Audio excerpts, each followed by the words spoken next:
Coca-Cola es una estrategia de guerra, es una estrategia de desestabilización emocional, de fragilidad emocional, es romperte la fe.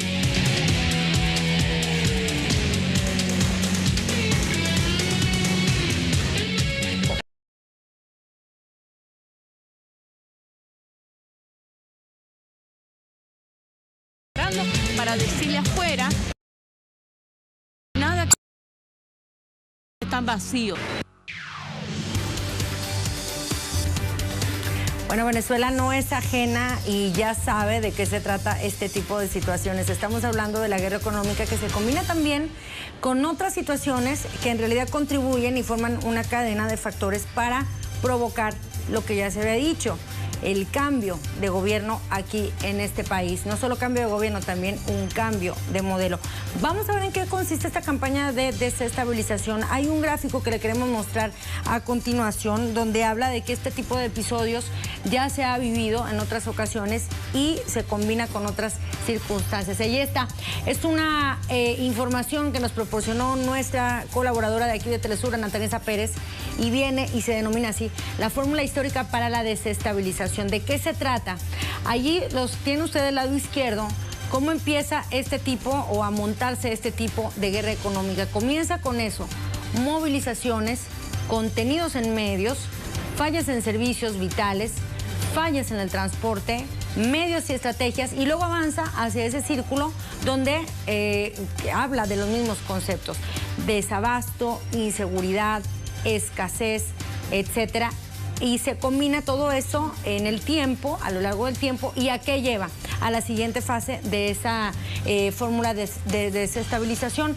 ¿Cuáles son los aspectos o los factores que vienen para la siguiente fase? Son esos: violencia, molestia, pérdidas económicas, incertidumbre, caos y miedo. Y finalmente todo esto llevaría a la desestabilización. Ahí está esta fórmula histórica que fue elaborada, se lo aclaro, con base en registros históricos de lo que ha enfrentado Venezuela en los últimos 15 años y cómo se ve a través del tiempo este tipo de factores. Vamos a ver también en el mapa que lo vamos a hacer a continuación de Venezuela, cómo a través de las redes sociales también se generan campañas de desestabilización en el país.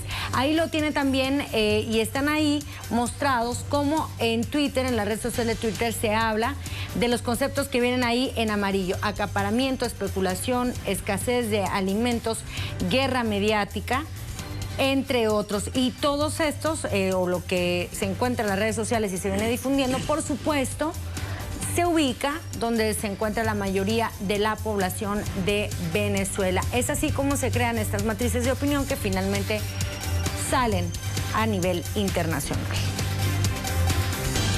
Bueno, ¿cómo se encuentra en estos momentos la guerra mediática y sobre todo qué se va a hacer desde las bases socialistas para enfrentarla? Tenemos con nosotros para que nos responda esos cuestionamientos el diputado Eduardo Piñate. Eduardo, bienvenido, diputado.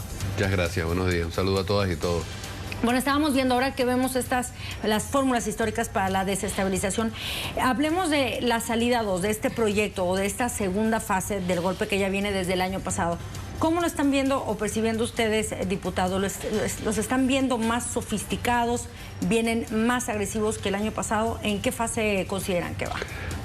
Hace rato, hace unos minutos, tú en una de las notas que presentaste, sí, aparecían algunos voceros de la oposición, de la ultraderecha, diciendo que ellos no iban a cometer los errores del año pasado. Precisamente los autores, o algunos de los que convocaron a lo que pudiéramos llamar la salida 1, que fue toda aquella jornada de violencia foquista, urbana y terrorismo y asesinato que hubo en Venezuela a principios del año 2014, que generó, entre otras cosas, 43 muertos en el país. Y dicen ellos, el alcalde Ledesma, la exdiputada María Corina Machado, etcétera, que no van a cometer los mismos errores.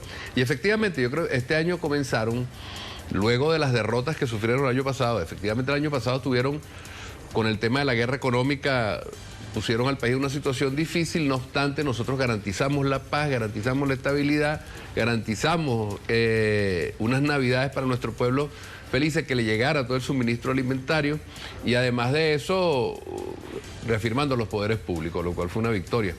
Y comenzamos este año así. Entonces han intensificado la guerra económica, han intensificado un aspecto de la guerra económica que tiene que ver con el acaparamiento para generar desabastecimiento, generar cola, junto con una guerra psicológica a través de rumores. El llamado a paro que hicieron para este lunes pasado, 12 de enero, que fue un rotundísimo fracaso. Aquí no se paró nadie en este país, ni una sola persona, ni siquiera ellos. Y efectivamente, entonces, han estado combinando ese tipo de cosas. Lo que acabamos de ver con relación a la empresa esta, Herrera Compañía Anónima, como bien decía Madeleine, quien tiene el monopolio de la distribución de los productos de Procter & Gamble en Venezuela. Habría que preguntarle a Procter & Gamble qué tiene que ver con eso ellos, ¿verdad? Bueno, me vengan a decir que son inocentes, que ellos no sabían. Esa empresa tiene 14 galpones, grandes galpones de ese tamaño en todo el país, y tiene acaparado millones y millones de unidades de productos de aseo personal, pañales para bebés, etcétera, etcétera. Entonces, como esa hay muchas, nosotros hemos estado detectando desde el año pasado gran cantidad de galpones, almacenes,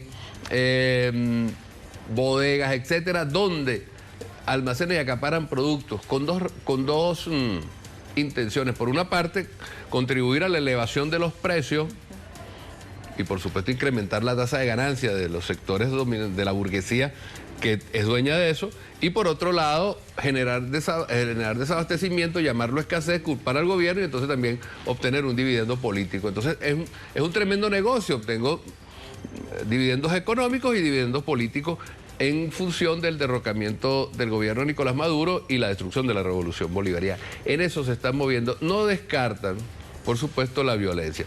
Recientemente, en este marco, esta misma semana, lanzaron unas bombas incendiarias, quemaron una gran cantidad de vehículos de la empresa telefónica nacional, la CanTV, en Puerto Ordaz, quemaron un autobús de los estudiantes de una universidad, de la Universidad del Zulia, en fin. Es decir, no está descartado una escalada, o que intenten una escalada de la violencia. Ahí se van a encontrar con nosotros, efectivamente, ¿no? Con el pueblo venezolano, que ya está respondiendo con el Estado, con la ley y con el pueblo cuando sea necesario, con la movilización que mantenemos en este momento. En ese sentido me gustaría preguntarle, hay analistas que están señalando que precisamente la respuesta contra esta guerra económica va a depender mucho del grado de conciencia que tenga el pueblo. En este sentido, ¿cómo se está concientizando también a la ciudadanía para que responda ante este tipo de ofensivas? Primero desmontando la mentira. Ya. Desmontando la mentira con la verdad. No es verdad, como decía un medio por allí, que tenemos para 30 días de abastecimiento. Señalaba el vicepresidente de Seguridad Alimentaria que aquí tenemos inventario para 3 meses en este momento. Lo decía el ministro del despacho de la presidencia, Osorio. Pero además de eso, bueno, con una acción política permanente en la calle. En el área específica donde yo tengo responsabilidades políticas, ¿no? Como diputado y como dirigente del Partido Socialista Unido de Venezuela, que es el circuito 1 de la ciudad de Caracas, que comprende 3 grandes parroquias, La Pastora, Junquito y Sucre. Nosotros hemos desplegado una campaña con toda la estructura del partido y del chavismo en general, del polo patriótico, etcétera, de combate en las colas. Es decir, nos están generando colas y en las colas Voluntad Popular, Primero Justicia y Asunto de Derecho ubica activistas de ellos y mercenarios para agitar, para crear desasosiego, para tratar de provocar situaciones de violencia. Nosotros estamos llegando a las colas con mucha fuerza, debatiendo y desmontando la mentira y desenmascarando las maniobras de ellos. Anteayer tuvimos una movilización en Plaza Venezuela. Es decir, hay una constante movilización. El 23 de enero vamos a la calle, el martes 20 vamos a la calle también, cuando vaya a dar su mensaje anual el presidente Nicolás Maduro. Es decir, el pueblo venezolano está movilizado. Nosotros no van a poder por esa vía. Diputado Eduardo Piñate, gracias entonces por este análisis y por contestarnos sobre lo que está ocurriendo y qué está haciendo la población venezolana frente a esta situación. Gracias, diputado. Gracias a ti. Y bueno, vamos a abundar también.